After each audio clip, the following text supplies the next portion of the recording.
Hey everyone, you are listening to another episode of the All Things Private Practice podcast. I'm your host, Patrick.Casale, joined today by Mikah Miller. She is a LPC, a licensed professional counselor supervisor in North Georgia. They just won Child and Adolescent Family Group Practice of the Year in Georgia, which is pretty amazing.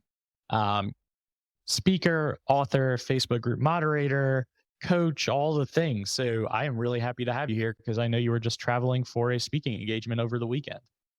I was, and I'm ecstatic to be here. And thank you so much. So I know something that's been really a passion of yours lately, and just the work that you're doing is talking about being an entrepreneur and also addressing early inner child and attachment wounds and how they show up and connect to each other and how to work through those. And I think it's really a great topic for our audience to talk about what starts to show up when you step into the small business owner role and what starts to manifest behind the scenes that a lot of people just don't get to see. And I think the biggest, I think what shows up the most is when you transition from solo practitioner to a group practitioner. Solo practitioner, you're kind of working by yourself. No one's really checking for you for real. You can make, mistakes here and there as you go. And no one's really looking at it. You may or may not have a CPA, you may or may not have a virtual assistant. And once you start to transition to, wanting to scale or want more, that's when wounds start showing up because now you're building relationships. You got a relationship with your VA.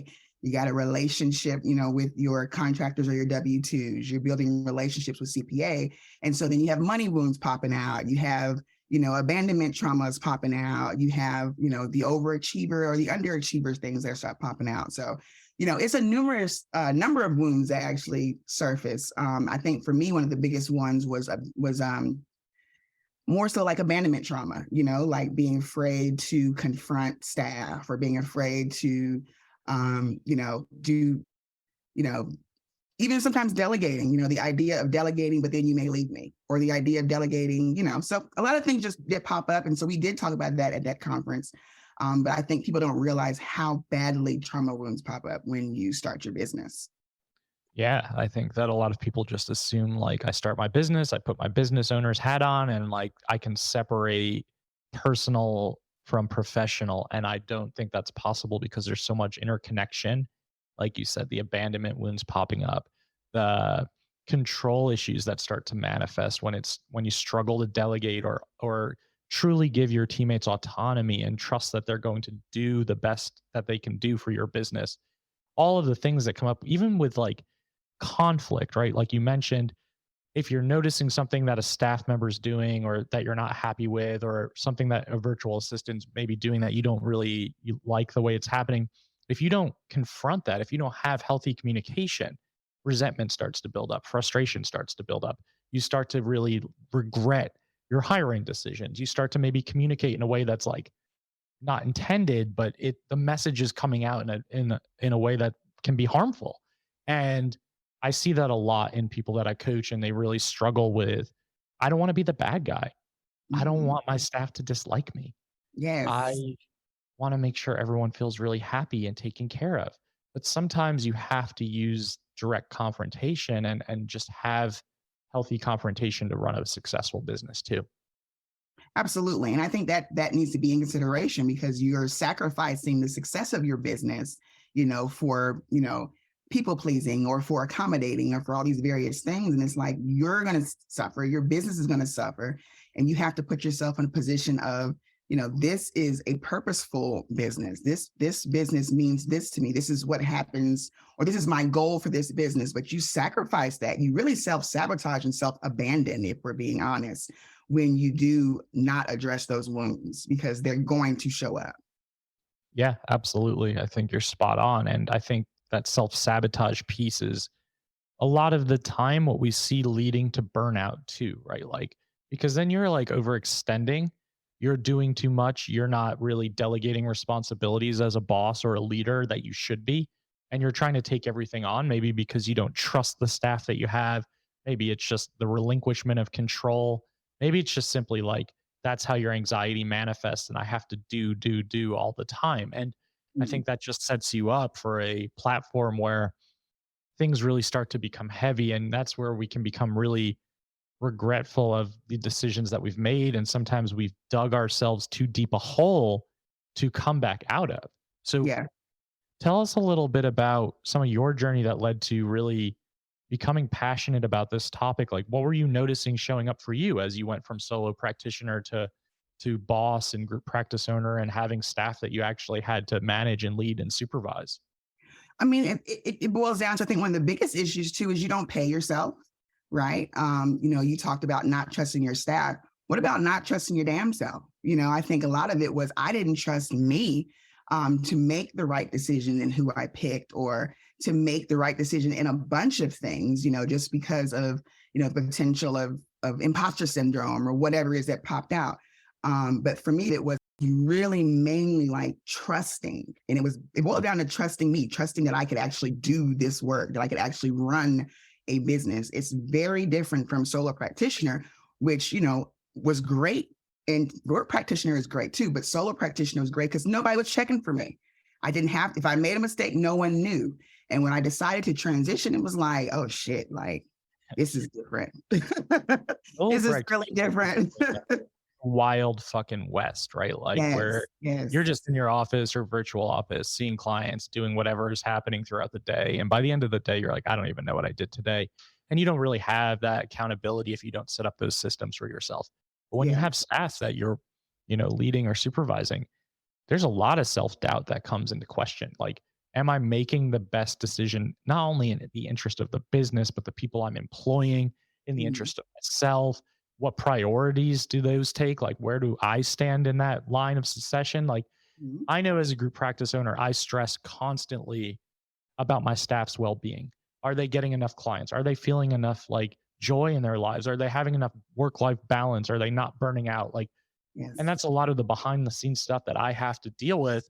And I think that can consume you if you're not healing those inner child wounds too, if you're not addressing that attachment trauma and the stuff that is in the past and resurfacing.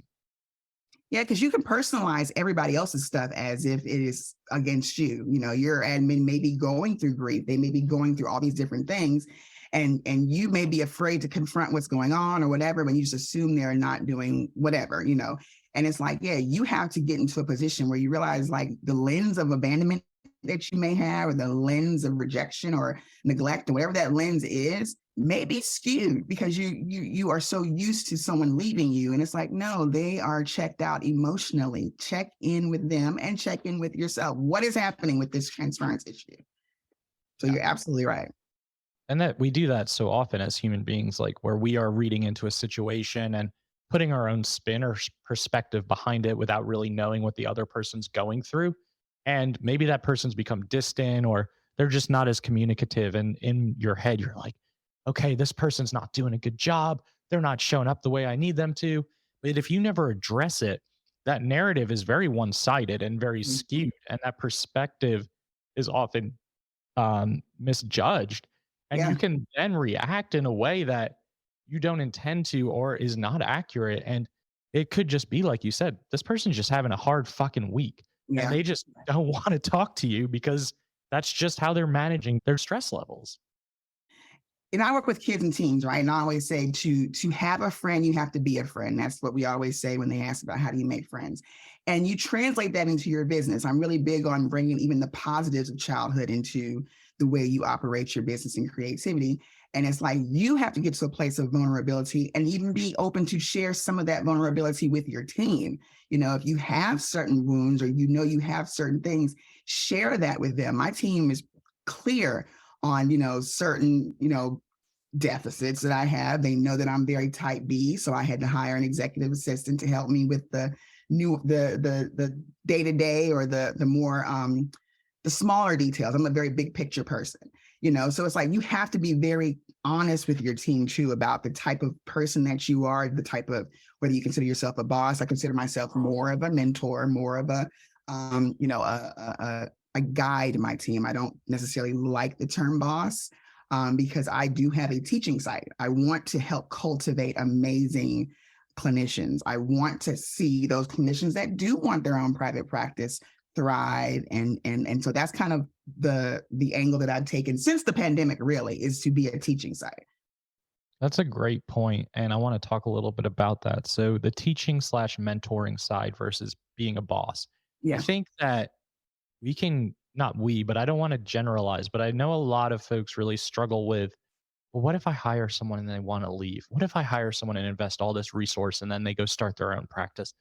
In my mind, that's the fucking goal. Like, Yeah. that doesn't mean everybody is going to do that because not everyone wants to deal with being an entrepreneur. Yeah. But isn't that what leadership is all about? Developing and helping guide along the way and not being possessive of someone's livelihood because we're only in this career for so long. There's so much burnout, there's so much intensity. And I just always look at it like the way I do with clinical situations, where I think about the day one of seeing a client, I'm working myself out of a job, of teaching them skills, guiding them along the way. They're eventually not going to need me to be their therapist anymore. Yeah. Same thing as a boss. I don't, like you said, I don't want to use that word mentor or guide or whatever, or even peer in a lot of roles of Mhm. helping people along the way so that they can then help their community to the best of their ability and their family and just really have a great life that they deserve to have. Mhm. And that starts with setting the tone with your business. Like what do you want your business to look like? How do you want your team or your clinicians to matriculate through it? I've never had an issue where, if I've had someone leave, someone replaces them immediately. I've had someone leave and I've had that very person replace themselves before, with other clinicians that were still pre-licensed or whatnot. I believe that what's for you is what's for you. If someone does come into the business and I have it in obviously it's in my contract, it's not just, come in, take whatever and leave. There's definitely decency and order in the way you do branch off and do your own private practice. But yes, that is the goal. Yes, I have a method to it, the way that they can transition and take their clients too. Like continuity of care is important to me. Who am I to say, okay, you've created such a wonderful bond with this client, but you can't take them with you. Like to me, that doesn't make sense because I know that 20 double people will come into that place, and the people that need the help will find us. I'm a Black hippie, so I believe in just, what you put out, you get back. Yeah, I love that. I know we're kind of alluding to like abundance for scarcity mind mentality in this regard because if you're saying like these are the practices clients, which I know a lot of group practice owners do, and I Yeah. can't get behind that mentality because like you just said, if you've developed a rapport with someone, if the termination slash abandonment trauma that comes up on the client's end, if the therapist has to say, I'm leaving, you can't see me anymore. Yes. That really doesn't feel good to me. Yeah. And I operate from the mentality of like, yes, take all of your clients. You've developed these beautiful relationships. And that probably means that therapist that's moving on is going to refer to your practice, is going to refer colleagues who are looking for employment to your practice, is going to be in a good working reciprocal relationship. And I do think that's what it's all about. Did you ever, I can talk for myself, but did you ever experience the opposite as you've been doing your own work with being a leader, with being a mentor, like where that resentment or that kind of possessiveness or jealousy started to kick in at first when you started hiring people? Or has it always felt pretty natural for you to just be like, this is kind of my role here? No, I have never had that issue ever. I mean, even to this day, I have former clinicians that refer to our practice, that send people just for private practice consultations, that support me in the most beautiful way.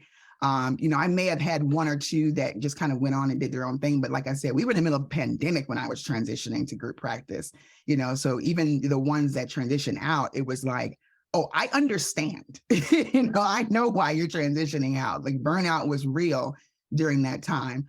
But no, I've never had any of that because I that comes from a place of that comes from a deeper place. Bitterness, resentment, fear, jealousy, any of those things come from a place of not being completely and totally in touch with those wounds. Yeah, alignment is a big part of this. I Yeah. think that alignment with your values and your why as the driving force behind what you're doing Yeah. is so important. And that shows up in everything, your marketing, your networking, your relationship building. the way you get up and structure your week in terms of how you communicate with your team. Yes.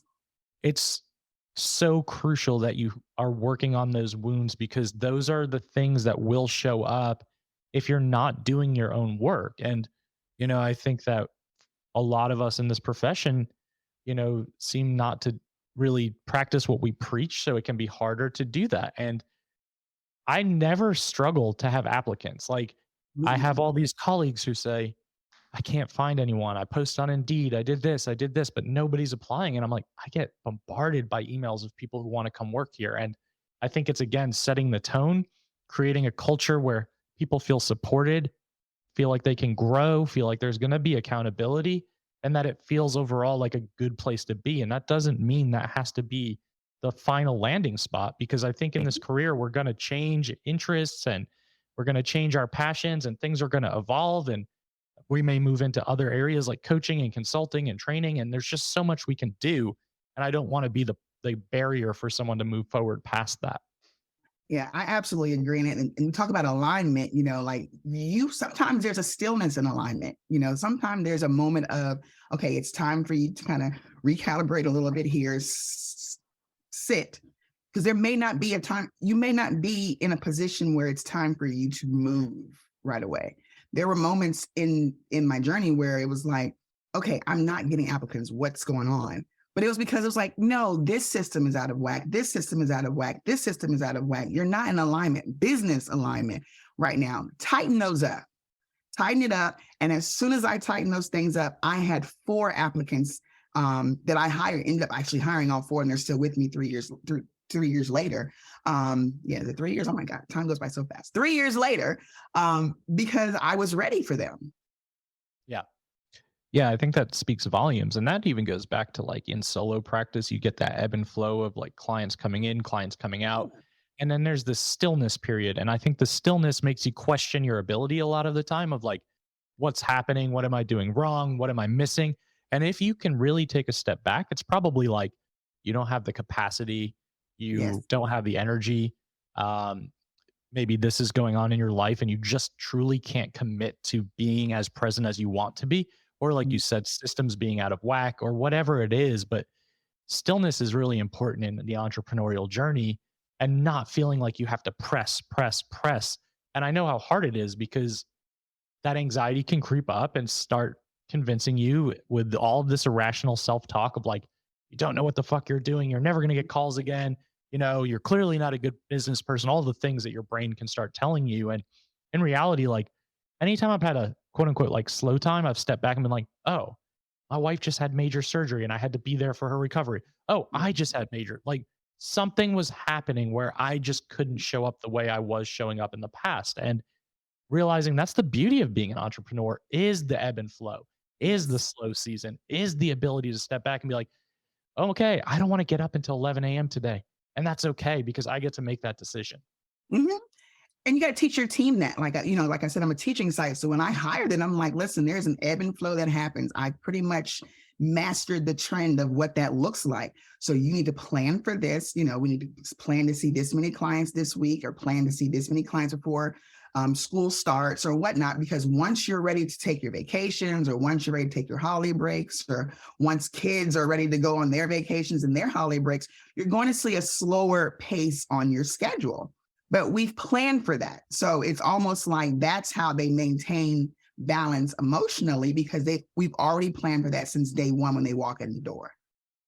Yeah, you're helping with business regulation, right? You're like, I'm teaching you how to regulate your nervous systems around your business, because the reality is there are going to be drop offs. There are going to be slow periods. It's always going to happen with human behavior. And Mhm. instead of panicking and saying, like, oh shit, like 10 people just dropped off this week, I need to like build my caseload immediately. Then you overcompensate, right? Because then Mhm. you're like, now I have too many clients because all those people just came back from vacation and now I don't have anywhere to put them. Exactly. So it's And you just have to like, be take a flexible breath. to, yeah, I'm sorry, go ahead. Oh no, I was just gonna say it's just take a step back, take a breath. It doesn't all have to be like 100 miles an hour all the time. Yeah. And be flexible, like there's moments like people always say, you still work on Saturdays. I probably work like once a month on a Saturday, but I enjoy that because it's like the office is empty because people hate the weekends, and I'm able to do groups. I'm able to knock out, a certain amount of groups, which is a huge bulk of income, right? And I'm able to see a bunch of clients in one day. And so if I don't work on Mondays, I don't work on Fridays. I sometimes don't work on Tuesday, Wednesday, Thursday, in between, just depends. But like I'm able to flex my week because I know what the prime time slots are. I know how to navigate my, what I need just to stay mentally well. Like, so it's like you have to be flexible in the business too. You were talking about, people panicking. That comes from, like you said, scarcity. That's a money wound. That's a money wound, and hoarding and being so used to that 9 to 5 schedule. People don't transition out of the 9 to 5 mentality. No. And I had a hard time with that when I left my agency job, where I would look at my calendar and I'd see all this free time and all these gaps and be like, what am I doing? Like, what the hell am I doing with my time? I'm not being productive. Or that also leads to the phone calls where that's not a good fit and you're going to take the client anyway because you're scared that like nobody's ever going to call you again. Or you're going to say, my rate's $100 an hour, but I have a sliding scale of 30. And then the client's going to be like, okay, 30, that sounds great. Right. And then you're kicking yourself because you're operating from a place of insecurity where you're really feeling fearful that if you don't say yes, yes, yes, yes, yes, and accommodate, you're never going to get another client again. Your business is going to fall apart. Yeah. All that irrationality starts surfacing, and it can be really paralyzing and it can be really fucking damaging. Yeah. And that's the scarcity mindset right there. You've already self-abandoned. As soon as you've started shifting your rates and changing what you're willing to do. Not that I have a problem with sliding scale. We offer sliding scale, but we plan for sliding scale. We plan for free. We plan for scholarships. Absolutely. We make a provision for those things because self-abandoning instantaneously, you're automatically bringing up your own trauma wounds right there. Right there is where it pops up. Okay, well, I'll do this, I'll do that. Now you're showing that you don't value what you've done as a clinician. The work that you put in, the schooling that you've done, the way you set up your business. Like you have to plan for the sliding scale, plan for the free sessions. That is completely separate from negotiation. Yeah, absolutely. And you don't want to negotiate out of pure panic and anxiety because it's just, you're not operating from a place of being aligned with your business and your values again. Like I love that you just named, we plan for pro bono, we plan for sliding scale, we build that in. We don't just like what I imagine, and I know this from coaching many therapists, is that it's just chaos. Like no processes in place. It's just Yes. like, I don't know what I'm doing. And like, we're just going to figure it out. And for those of you listening who are newer to the profession or private practice, like first year, that's okay. Like it's not ideal, but it's okay. It's okay to be like a bit of chaos and figure out what works for you. But as you figure it out, it really is important to start figuring out like, how do I get in alignment with what makes sense for me? Because Right. otherwise you're going to recreate your agency environment and you're probably going to work yourself out of a job because you're just going to be fucking miserable. Mhm. And chaos is okay because that's how you learn. But then that's also kind of like you have this podcast, you have these mentors, you have these Facebook groups, you have all these different resources to tap into that you necessarily don't have to pay for to kind of figure it out too. Like I was that fearful scarcity person as a solo practitioner that was just shifting my rate, just to make sure I could leave this job that I did not want to be in. But my clinicians, I don't teach them that. Like I tell them like, hey, let's go ahead and do a special. Let's run a special. What and I always want to figure out the bottom line. What is your income needs? What do you need for your life, for your family, for your household? And let's see what the least amount you can take is to make sure that you can cover those finances. And then I'll say, hey, let's run a special for this amount for 5 people quickly. So we can put something on your schedule quickly. And that way, obviously, within what you enjoy working with, I always try to figure out what they enjoy, their niche and all that. But yeah, you can plan for that. But you need to really sit down and navigate what is your bottom line. Yeah, I like that you named that because that's a really important number. I see so often we get too focused on like oh, my goal is to make X amount of money. But in reality, like you have to know how much money you need to make. Like that is an Right. absolute necessity. And that Right. often really overlooked. But then, and I would be a hypocrite if I was to sit here and say I didn't do some of these things when I Yeah. started out because I was so fucking desperate to get out of community mental health. If someone called me and was like, "Oh, $100 is too much. How about 12?" I'd be like, "Yeah, okay, let's do it. I don't care. As long as I don't have to be there, I don't give a shit." Yeah. But Yeah. and that's when you start to really like, you know, that people pleasing comes up and you're starting to say yes to things that you really don't want to. And that can get you in trouble too. Like if you don't want to work weekends, but you're like, if I don't say yes to this Saturday offer, I'm never going to get a client. That's going to get you in trouble. That's going to be the point of time where you're starting to get resentful of the client, but really you're getting resentful of yourself and the Exactly. frustration of like, I said yes to this, but I'm projecting this, frustration onto this other person. Mhm. So entrepreneurship is what I always say 25/8. Like if you're starting a business, be prepared to work 25/8, meaning you're going to work above and beyond. Like you're working all the time, basically. Like if you have this mindset, that I could only do this, this, that, and this, yeah, that will work. It could work, right? But if you have a mentality of like, I have to make this work, this is literally my passion, my dream, I have places to go. I always say entrepreneurship, you have to be willing to do this for free, not do it for free, but you have to be willing to know that you may not make a dime. Can you still thrive? That's a great point. That's such a good point. And I think that has to be the mentality for successful entrepreneurs because otherwise you're kind of like, all right, if I'm going to put myself in this box and only do these things, the odds of really making that work successfully at first are slim. You have to be willing to put the hours in, and it Yeah. can feel like a grind. Mhm. And there are definitely days where I'm like, fuck, I am overwhelmed by all these responsibilities. But I also look at my career on a trajectory of like leaving community mental health was the end goal for me just to go into private practice. And now I'm like, okay, you have a group practice podcast, you're hosting retreats, you speak at like all the things that can start happening because you make that decision back 5, 6 years ago where you were really fucking scared and really overwhelmed and really unsure and uncertain. Yeah. And following that path, stepping in and embracing that fearfulness and that unknown is a part of the entrepreneurial journey of like, you have to take some risk and you have to be okay with that. And that doesn't mean that every day is comfortable or really, really enjoyable. But I also think every day, if it's my worst day as an entrepreneur, is a million times better than my best day working for somebody else. Yeah. And then when you are in the position, where you're doing retreats and you're doing conferences and you're doing podcasts and you're doing all these different things, you are literally, I'm not, I'm unapologetic about my life. Like when it comes down to like, Micah, you haven't worked in a whole week. You're right. I haven't worked in a whole week. And I'm okay with that. And I'm unapologetic about that because I know how hard I was grinding, even as a single mom in the early days. So it's like, if I don't want to work this week, I'm not working this week. It's not a problem for me. I'm unapologetic about it because I know where I came from. And you've earned that right to do That's that too. right.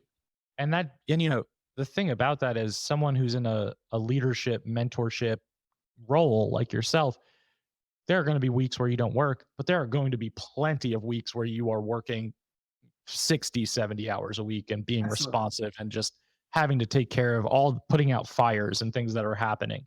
And I think that means to me that because you feel unapologetic and really comfortable with that, that you have worked really hard on the attachment wounds and the inner child wounding to be able to get to a place where you're like, I feel confident in saying this and I feel confident in who I am in this journey right now.